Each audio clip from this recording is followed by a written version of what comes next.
In the last 10 weeks of his life, Vincent van Gogh painted more than 70 pictures. He worked in the fields around a small French town. He carried his easel out each morning and did not come back until the light was gone. His room above the inn had no space for anything but a bed. The paintings went underneath it, still wet. There was no gallery waiting for them, no buyer, no collector, just a small wooden bed and a pile of wet canvas. He finished one canvas a day, sometimes two. The colors were thick and bright, like he was running out of time. Almost no one bought his paintings. He died at 37. In his entire life, only one painting was sold at an exhibition, 400 francs. He spent 10 years painting. His brother paid for almost every canvas, every tube of paint, every meal. 900 paintings in 10 years, and when he died, almost nobody knew his name. 100 years later, one of his portraits sold for $82.5 million. Vincent Willem van Gogh was born on March 30th, 1853, in a small Dutch town called Zundert. His father was a Protestant pastor. His mother kept the house quiet and clean. The house stood next to a church beside a graveyard. In the graveyard, there was a small headstone. It said Vincent Willem van Gogh, born March 30th, 1852, died the same day. Exactly 1 year before Vincent was born, his parents had lost their first child. They gave the new baby the same name. 4 years later, his brother Theo was born. The two boys would be close for the rest of their lives. At 16, Vincent started working at an art gallery in The Hague. His uncle had arranged the job. He was good at it at first. He learned about paintings. He wrote letters to Theo about the art he saw. In one letter, he described a painting so carefully that Theo could almost see it. That was how Vincent loved things, completely or not at all. But after a few years, something changed. He became restless. He lost interest in selling. He moved to London. He fell in love. The woman did not feel the same way. He moved to Paris, then back to London, then back to the Netherlands. He tried teaching. He tried working in a bookshop. He tried studying to become a pastor like his father. He failed at all of them. Each time, the pattern was the same. He would begin with passion. Then something would go wrong. He would push too hard or pull away completely. The jobs ended. The rooms emptied. He packed his things and moved again. By the time he was 25, Vincent van Gogh had tried 5 different careers. None of them lasted. His parents worried about him. His brother sent money when he could. Through it all, one thing stayed: the letters. Vincent and Theo had been writing to each other since Vincent was 19. More than 800 letters over the years. About art, about money, about loneliness, about what it meant to be alive. Theo kept every one. Then, in 1878, Vincent found something that felt like a calling. It was deep underground. In the south of Belgium, there was a region called the Borinage. It was a coal mining district. The land was flat and gray. Slag heaps rose like small dark mountains. The miners lived in rows of small brick houses. The air smelled of coal dust and damp earth. The miners went underground before sunrise and came back after dark. Some of them were children. They earned just enough to buy bread. When someone was hurt in the mine, the family had nothing. Vincent went there as a missionary. He wanted to preach to the miners and help their families. In January 1879, he was given a temporary position as a preacher. He visited the sick. He spoke at small meetings. He read the Bible to families in their kitchens. But Vincent did not just preach. He lived like the miners. He gave away his clothes. He gave away his food. He slept on the floor. One day, he went down into the Marcas mine, 700 meters below the surface. The tunnels were narrow, the air was thick. A small lamp on his hat was the only light. Water dripped from the ceiling. The walls were warm from the depth of the earth. The miners worked in spaces so low they could not stand. They swung their picks on their knees. He spent 6 hours underground. He saw men bent double in the dark, pulling coal from the earth. When he came back to the surface, the daylight blinded him. He stood still for a long time, breathing. He wrote to Theo about it. He described the darkness, the danger, the faces of the miners. Something changed in him after the mine. He stopped thinking about sermons. He started drawing. He sketched the miners walking to work in the early morning. He drew their wives carrying sacks of coal. It was not art yet, but it was the beginning.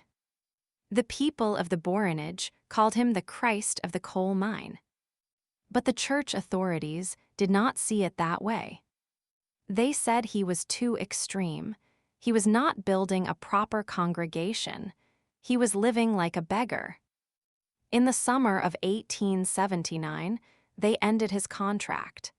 They said he was undermining the dignity of the priesthood. Vincent refused to leave. He stayed in the Borinage, unpaid, preaching on his own. He slept in a hut behind a bakery. He ate almost nothing. His face was thin. His clothes were torn. He looked more like the miners than like a preacher. That October, Theo came to visit. He barely recognized his brother. Vincent had given away almost everything he owned. He had stopped bathing. Vincent was living in a miner's hut. The walls were black with soot. There was no furniture. Theo told him he was wasting his life. He said, "You are not the same any longer." Vincent did not argue. He had no answer. He knew Theo was right, and he knew he could not stop. Vincent stopped writing to his brother. The envelope stopped coming. The address in Paris went unanswered. Theo waited. For 10 months, there were no letters. It was the longest silence since the brothers had begun writing 18 years earlier. 10 months of silence. No one knows exactly what Vincent did during that time. He stayed in the Borinage. He walked. He drew a little. Theo wrote to him during those months, but Vincent did not answer. It was as if he had disappeared. The brother who wrote about everything had gone silent. Then, in July of 1880, a letter arrived at Theo's apartment in Paris. It was long, page after page, in Vincent's handwriting. He wrote about a bird in a cage. A caged bird in spring, he said, knows quite well that he might serve some end. He is well aware that there is something for him to do, but he cannot quite remember what.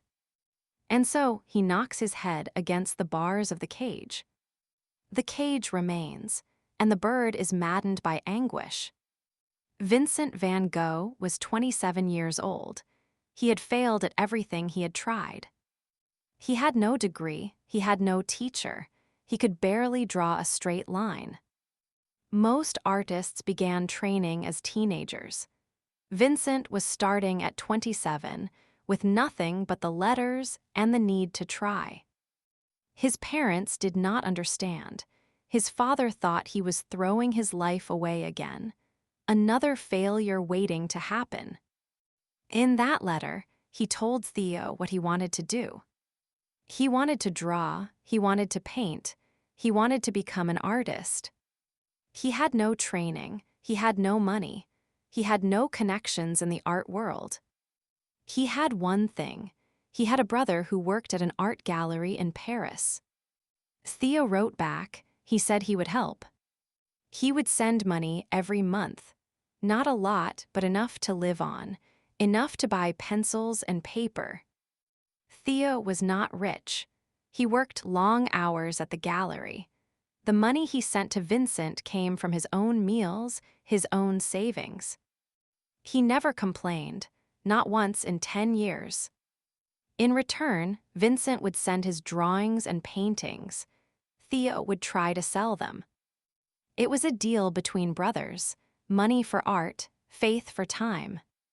Theo wrote, "I hope to do as much as I can to help you, until you can start earning yourself." By October 1880, Vincent had left the Borinage. He moved to Brussels and began to study. He copied drawings by the French painter Millet. He practiced lines and shapes over and over. He drew the same figure 100 times, a sower throwing seeds, a woman bending over wheat. His hand was clumsy, but each drawing was a little better than the last. He was starting from nothing, but the letters were flowing again. And this time, Vincent knew what the bird was meant to do. The deal was simple. Theo would send money. Vincent would send art. Neither of them knew it would last for the rest of their lives. Vincent moved to The Hague, then to his parents' village in Noonan. He drew every day. He drew peasants working in the fields. He drew weavers at their looms. He drew women digging potatoes in the rain. He worked from morning until dark. He filled sketchbook after sketchbook. His neighbors thought he was strange. A grown man standing in the rain, drawing potatoes. His palette was dark, browns, grays, black, the colors of the Dutch earth. That spring, his father died suddenly. Vincent went to the funeral, but the family barely spoke to him. In the spring of 1885, he painted the work he believed would prove himself. For weeks, he visited a family of peasants in the evening. He sat in the corner and sketched them by lamplight. 5 peasants sitting around a small table, a single oil lamp above them. Their faces were rough and tired. Their hands were the same hands that had dug the potatoes on the plate. The room was small and dark. Steam rose from the pot. The lamp threw long shadows on the wall. He wanted the painting to smell like the earth. He wanted the viewer to feel the weight of their day. He painted it more than a dozen times before he was satisfied, each version darker than the last. He called it The Potato Eaters. He spent weeks on it. He believed it was his best work. He sent it to Theo. Theo's reply was careful but honest. The palette was too dark. The art market in Paris wanted light and color. No one would buy this. Vincent was furious. He wrote back, "You have never sold a single thing of mine." Now the house felt empty. The village felt small. And the one person who believed in his art was telling him it was too dark. The villagers avoided him. His family kept their distance. He was 32 years old and completely alone. The only voice left was Theo's, arriving once a week in an envelope with money inside. Sometimes Vincent wondered if the money would stop, if Theo would give up on him the way everyone else had. But every month, the envelope arrived. Theo never said stop. He never said come home and find a real job. He just sent the money and asked to see more paintings. 5 years had passed since the caged bird letter. Vincent had made hundreds of drawings and dozens of paintings. Not one had sold.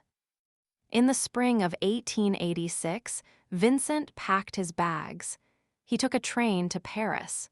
He moved into his brother's apartment without warning. Theo had something to show him. Paris in 1886 was the center of the art world, and the art world was changing. A group of painters had stopped painting in studios. They went outside. They chased the light. They were called the Impressionists, and Theo knew them all. Vincent met Pissarro, who told him to look more closely at color. He saw the work of Monet and Renoir. He spent afternoons in cafes with other painters. He argued about technique. He borrowed their ideas and tried them the same night. He painted self-portraits because he could not afford models. In 2 years, he painted more than 20 of his own face. One afternoon, he walked into a small shop that sold Japanese woodblock prints. The walls were covered with them.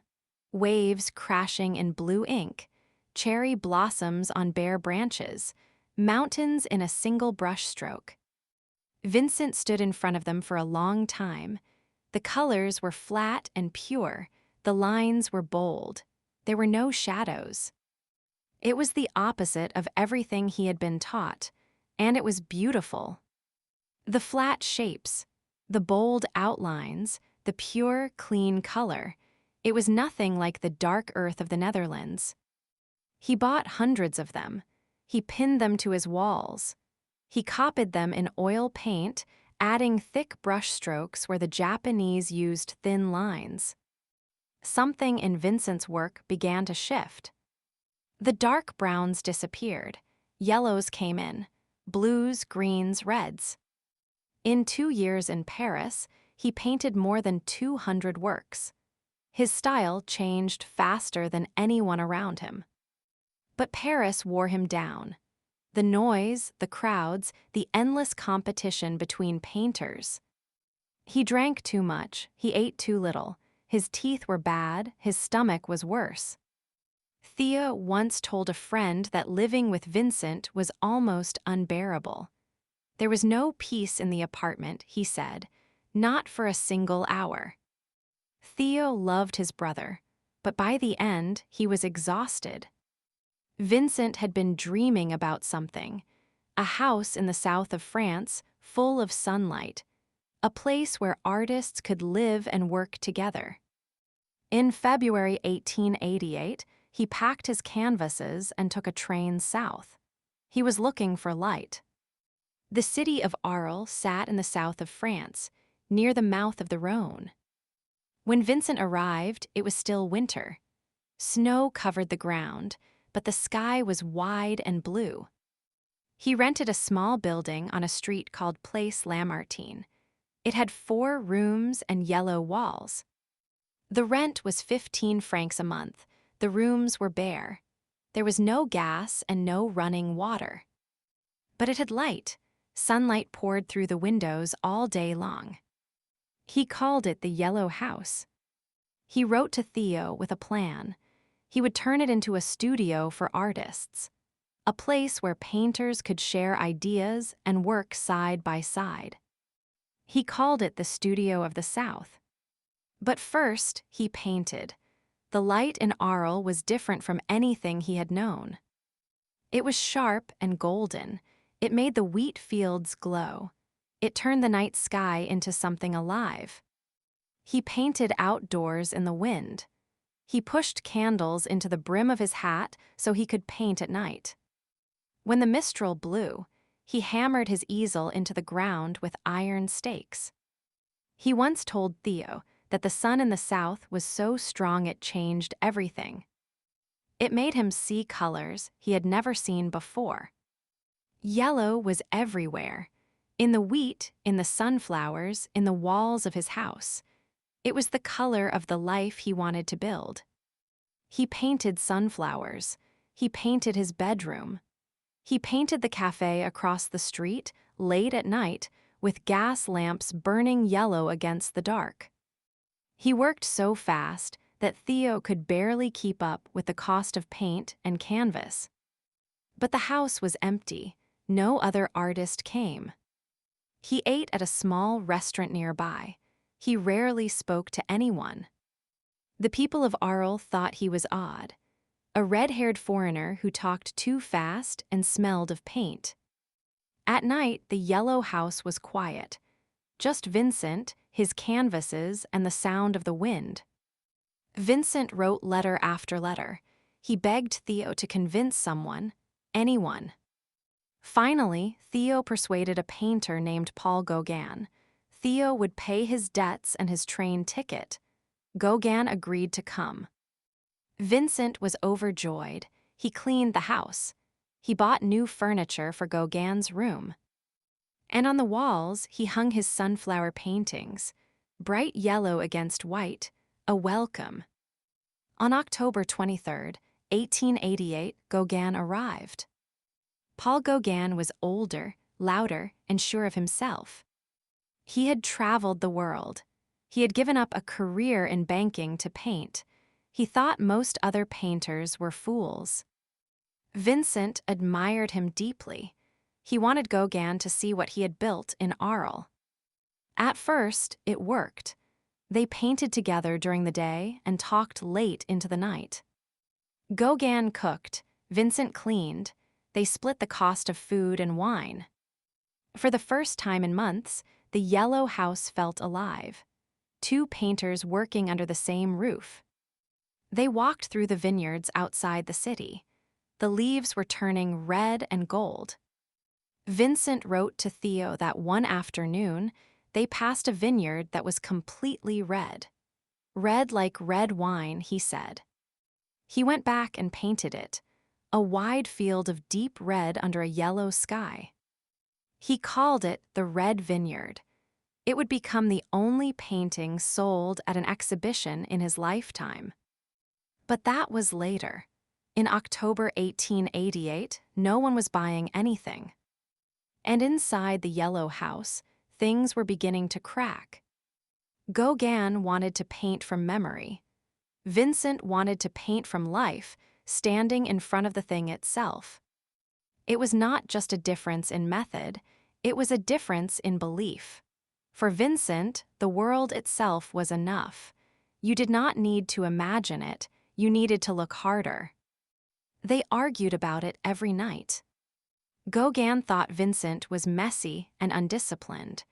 Vincent thought Gauguin was arrogant and cold. They argued about color. They argued about brushstrokes. They argued about which painter was the greatest who ever lived. The nights got longer.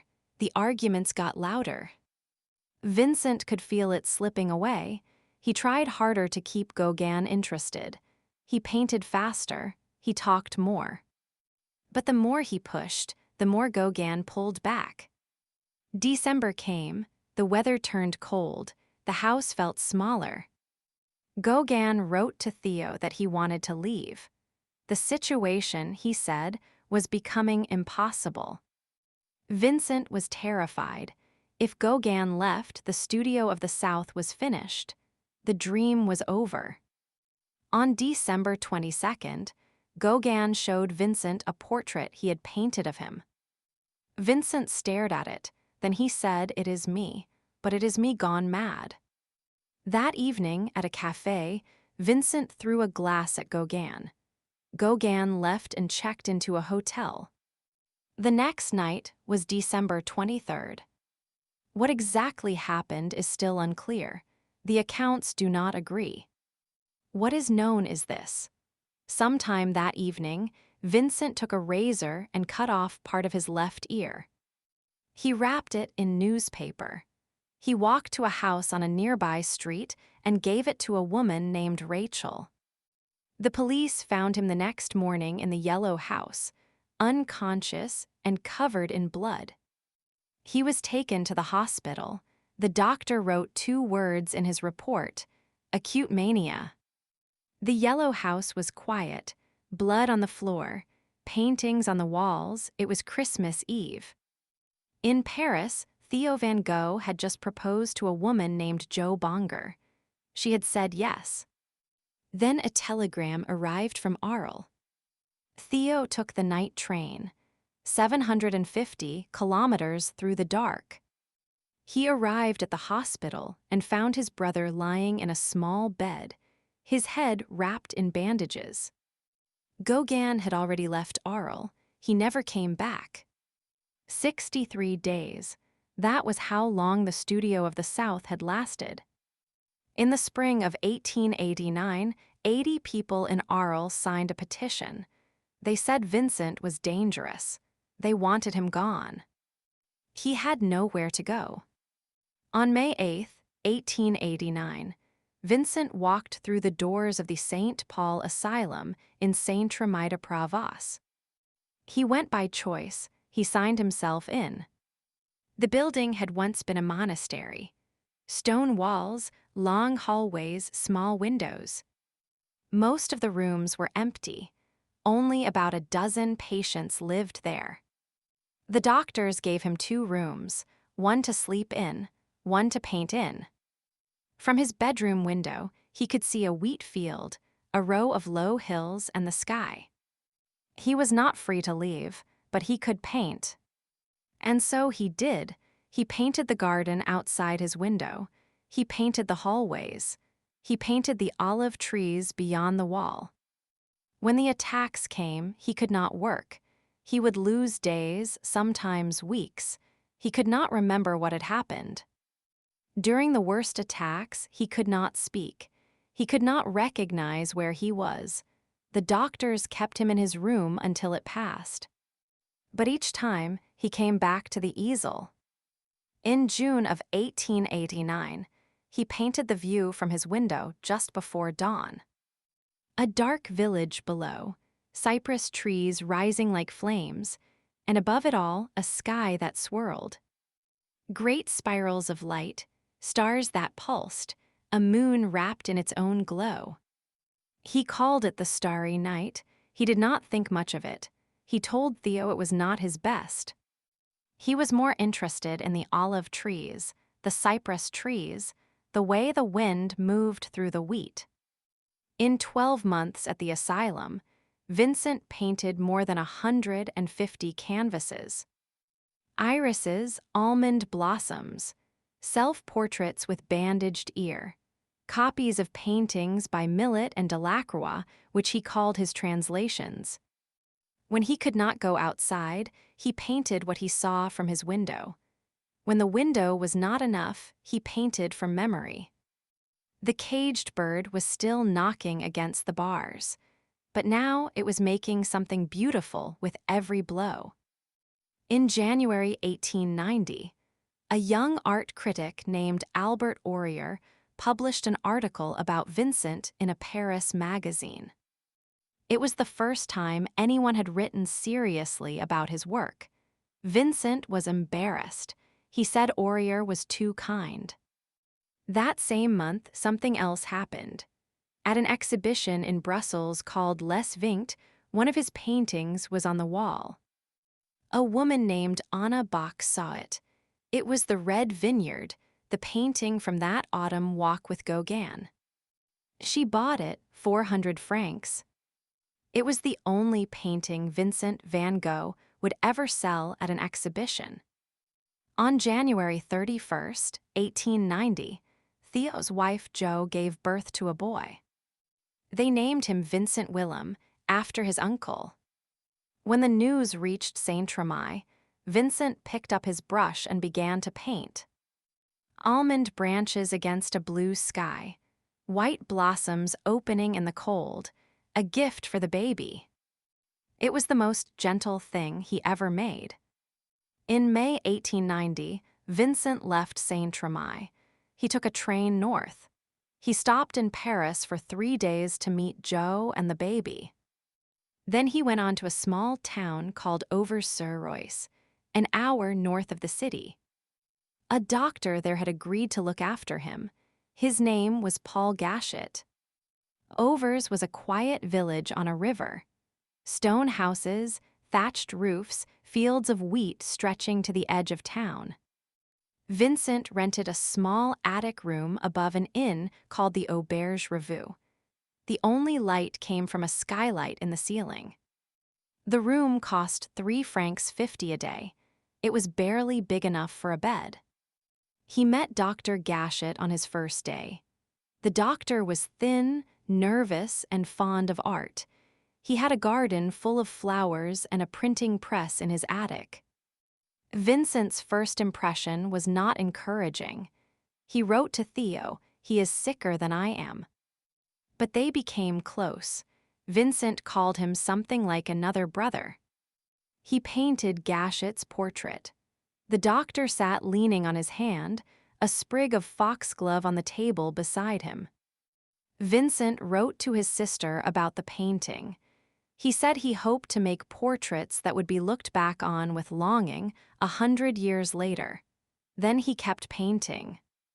The church at Overs, the town hall on a holiday, a woman walking through a wheat field. Crows over golden wheat, the roots of old trees twisting out of the earth. He painted without stopping to let one canvas dry. The colors were thick, almost sculptural. Each painting took hours, not days. He was working faster than he had ever worked in his life. The wheat fields around Overs became his studio.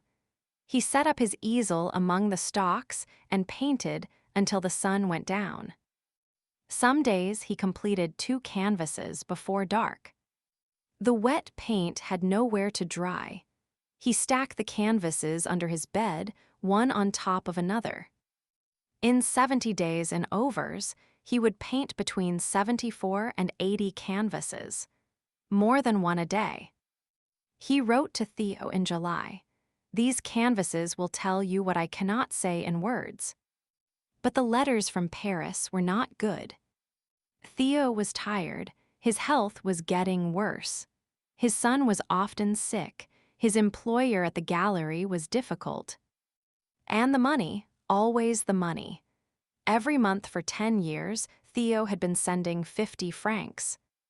10 years, roughly 17,500 francs. Not one painting had earned it back.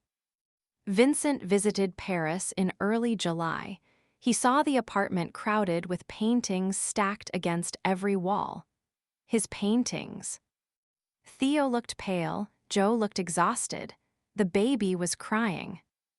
Vincent had always told himself it would change. He told Theo the same thing. Standing in that crowded apartment, looking at his brother's pale face, he was no longer sure. Vincent went back to Overs. He did not sleep well. He painted tree roots and wheat field with crows in the last days of July. The skies in both paintings were heavy and dark. He wrote one more letter. He did not send it. It was found in his pocket later. In it, he wrote about his work, about the wheat fields, about how much he owed his brother. He wrote to Theo and Joe. He said he feared he was a burden. He said the future looked very dark. But still, he painted. On the morning of July 27th, a Sunday, he went out to the fields with his easel and his brushes. That morning, he may have painted his last canvas, a tangle of tree roots pushing out of the ground, raw, unfinished. Sometime that evening, in a field behind the inn, Vincent shot himself in the chest with a small revolver. The bullet did not kill him. He walked back to the Auberge Revue, climbed the stairs to his room, and lay down on his bed. The innkeeper found him. Vincent said quietly, "I have hurt myself." A doctor came. There was nothing he could do. The bullet was too deep to remove. Vincent lay in his attic room and smoked his pipe. He did not cry. He did not ask for help. The police came. They asked, "Did you want to kill yourself?" Vincent said, "I believe so. Do not accuse anyone. It is I who wanted to kill myself." A telegram was sent to Paris. For the second time, Theo took a night train to reach his brother. He arrived at the inn and climbed the narrow stairs to the attic room. Vincent was still alive. The brothers were together. Theo sat beside the bed. They spoke in Dutch softly, so no one else could understand. No one knows what they said. Those were the last private words between the two brothers. In the early hours of July 29th, 1890, Vincent van Gogh died. He was 37 years old. Theo was holding his hand. The funeral was held the next day at the inn. The walls were covered with his paintings. Sunflowers were placed around the coffin, the same flowers he had painted for Gauguin's room a lifetime ago. Dr. Gachet wept. He tried to speak but could not finish. The Catholic priest in Overs refused to lend his hearse for a suicide. A neighboring village sent one instead. A handful of people came, painters he had known in Paris, Dr. Gachet, the innkeeper, and his daughter. They carried the coffin up the hill in the afternoon heat. Vincent was buried in the cemetery on the hill above Overs. A small grave, wheat fields on every side. Theo van Gogh went back to Paris. He tried to keep working, but something in him was broken. Within weeks, his health collapsed. He could not focus. He could not sleep. His letters became confused. By October, he was in a hospital. By November, he was moved to a clinic in Utrecht. On January 25, 1891, Theo van Gogh died. He was 33 years old. 6 months after Vincent, the brother who had believed from the beginning. He left behind a wife, a 1-year-old son, and a small apartment in Paris filled with paintings. Hundreds of paintings, stacked against the walls, stored in closets, rolled under furniture. And more than 800 letters. Jo van Gogh was 28 years old. She had been married for less than 2 years. She had a baby and no income. She could have sold the paintings quickly and moved on. No one would have blamed her. Instead, she began to read the letters.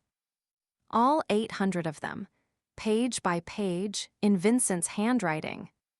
She learned who he was, not the madman the newspapers had described, but the man who wrote about light and color and loneliness and hope. She began lending paintings to exhibitions. She wrote to critics and museum directors. She organized shows in the Netherlands, in Paris, in Germany. She did not sell them cheaply or quickly. She chose every exhibition with care. She kept the best paintings together. It took years, but slowly the name Vincent van Gogh began to mean something. Year by year, the world began to see what Theo had always seen. In 1914, Jo published the letters. For the first time, the world could read Vincent's own words. People saw not a madman but an artist, a man who thought deeply about color, about suffering, about what it meant to see the world. The man who had sold one painting in his life became the most famous painter in the world. In 1914, Theo's body was moved from Utrecht to Overs. He was buried next to Vincent, side by side, in the cemetery on the hill. In 1987, irises sold for $53.9 million. In 1990, the portrait of Dr. Gachet sold for $82.5 million. The portrait Vincent had hoped might be looked back on with longing 100 years later. It was exactly 100 years. Theo never earned himself, but his wife did. 2 graves on a hill, ivy growing over the stones, morning light on the wheat fields, and silence